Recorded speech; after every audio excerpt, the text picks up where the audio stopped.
Hi guys! Nandito na naman tayo. Magbibideo na naman tayo para ipakita ko kung ano yung mga nabudol sa akin ulit ni Cristel Fulgar.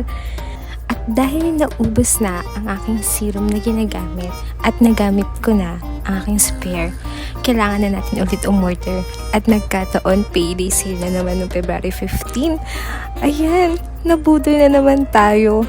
At nagkataon na sobrang mura at may mga freebies pa. Kaya tara, excited na ako ipakita sa inyo. Let's go!